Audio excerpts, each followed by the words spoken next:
ESPN has its trade machine. We've got ours. From the Dodge Sports Desk, I'm Mike Sherman, and this is the NBA and OKC with Mike Baldwin.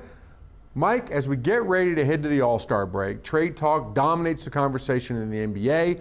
Will the Thunder be part of that trade action? That's what we're here to talk about today. We're going to play some true false, some other things. Let's get your take on what you know about the trade scenarios. First of all, true or false, the Thunder will make a deal before a deadline. Well, I'm going to say true, but I think it's very difficult. The one thing we're learning as NBA rookies, I'm a rookie just like Russell Westbrook this year, is you've got to essentially match dollar for dollar. In other words, if you trade a $5 million contract like, or I think Watson's $6 million, you've got to at least get back around $5 or $5.5 million during the season. That's the problem. Sam Presti does not want a big, long contract. He wants expiring contracts. And as everybody knows, 2010, everybody's trying to free up salary cap space. So they want to hold on to their own expiring contracts because they want them off the books. So finding trade partners, I think, is going to be the most interesting variable, not only for the Thunder, everybody around the league. There's a lot of players being tossed out there, but not a lot of people wanting to give up what everybody else is, get rid of this contract. Rafe LaFrentz in Portland is a classic example. Hurt all season long, has a huge contract. $12.7 million. But guess what? 80% of it is guaranteed. He may be the most valuable trade commodity out there right now because whoever gets him, he's matching the dollar for dollar thing. He won't even play for you, and his contract's up at the end of the year, and you only got to pay him 20% of the whole life of the contract.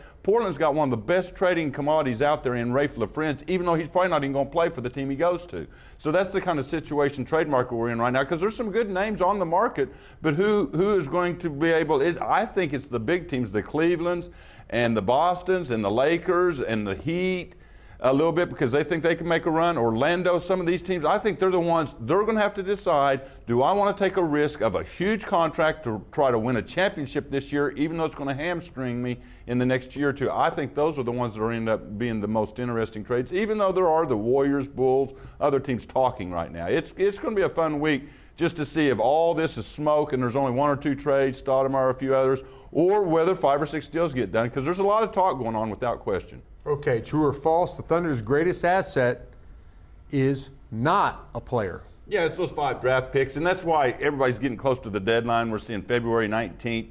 We're looking at all that. I say that they're going to make most of their deals this summer, maybe on draft day.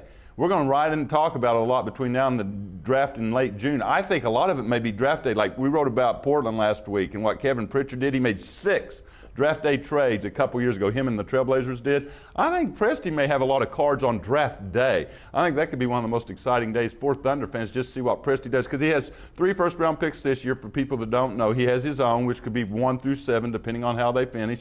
He has the Spurs, he has the Nuggets, and then as we wrote about last Sunday, he has the Suns' 2010 unprotected pick. Doesn't matter where they finish, he gets that pick next year. Now that the Suns may dismantle, that could be a lottery pick next year. This summer, that pick in itself could be more valuable than any player on his roster other than the ones he wouldn't trade to begin with. Okay, let's look at going or staying within the Thunder. I say a player's name. You tell me whether you think they're going or staying. Joe Smith. Well, I'm going to say staying, but 30% chance of going. Well, I'll do percentages. I think he's a chance because he's the kind of guy a lot of veteran teams would love to have. He's got an expiring contract. It shouldn't be hamstringing the team he goes to. The problem is, what do the Thunder get back? That's the problem. The Salmons trade rumor out there, I really don't think Sacramento was that interested other than getting Salmons off the book the next 2.5 years, and they've got players at that position they like, but they think they can do better. Who knows, that may be a fallback option for him, but if he doesn't go to the Kings, who knows? Somebody else may sneak in late, but I'd say 30%. Okay, Chris Wilcox. I think it should be 80%, but it sounds like it's about 10%. He's not playing on the Thunder, which confuses us a little bit. I think he's one of those players that really should be on playing more minutes here and should be getting interest around the league. For some reason, his name's not popping up. But as we found out in baseball and some of these other sports, a lot of times the guys you don't hear about, whoa, at the last second. I think he's got value, but right now we're hearing nothing. Okay, Earl Watson. He's the most tradable guy on this team. A lot of people want to back up point guard. He's playing well, 2.5 to 1 assist to turnover ratio. He has games where he has 6, 7, 8 assists. He's even been hitting some big shots. Once again, it's a matter of matching up the dollars without Presti taking on a lot. I think he's the most tradable guy on the roster right now. If anybody were to go in the next week, that's who I'd predict will go. Tyronn Lue, however, went from Milwaukee to Orlando when they needed to back up point guard. And I think a lot of that was because of Tyronn Lue's salary being so much lower than Earl Watson's. The salary's It going to be... makes it easier. And that's a difficult match. Last one, Desmond Mason. Well, I would think there's almost 0% chance just because Desmond's probably not going to play the rest of the year. But if, this is the one thing we talk about, an 8-week injury, they only had 10 weeks to go. If a playoff team has interest in him, well, then he's going to be back for the playoffs. We just know the Thunder's not going to the playoffs. There's an outside chance somebody would want a defensive stopper for the playoff run, knowing he'll be healthy about playoff time.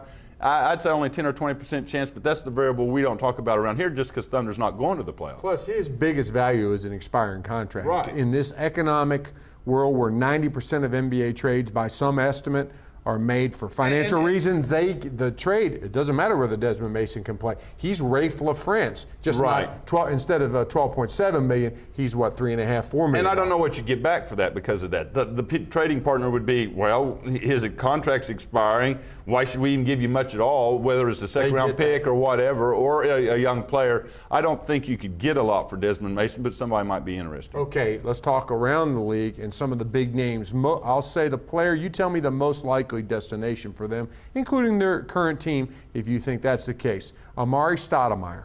I think he's the one guy right now everybody's talking about will probably go. The Suns surprisingly put him on the market last week, and they've talked to everybody around the league. The rumor was the Heat were going to give up Michael Beasley, and that was the best match. Now the rumors are that's out of the mix. The next on the list was the Bulls, who have talked to him. But surprisingly, Golden State has shown interest trying to rebuild with him. Somebody like that, Amari, and hoping to re-sign him in a year and a half, because that's the big variable on him. You get a year and a half out of him, then he's a free agent. He can go sign with anybody. But the interesting thing on the rumor mill lately is there's two teams that have made the best offers that are not the teams I just mentioned. Somebody has made a good deal that nobody's found out about yet.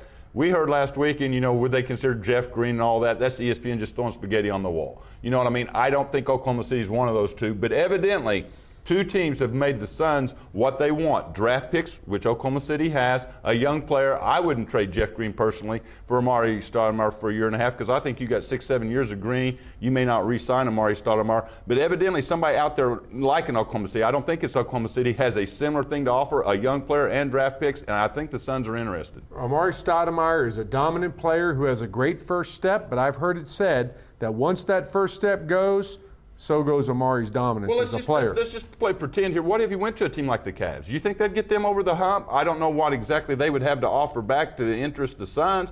They've got a few young players. Zerbiak's supposedly on the market to go back to somebody, but his contract's kind of high. He is the one, without question, the next week that the entire league's going to be watching to see who he goes to, or if he stays. How big of a departure from the Thunder's current stay the course, build for the long term would it be if they were to go out, ship Joe Smith, Desmond Mason, and Jeff Green for Amari Stoudemire? And a draft pick, because my son, Mr. Fantasy Baseball himself in high school, he says, well, why wouldn't they take all that? And I told Brett, I said, what are they getting back? They're getting a bunch of expiring contracts, which they want to get Amari off the books, but you'd have to sweeten them up, maybe with their own pick back, that 2010 pick, or maybe, one or two of your first-round picks.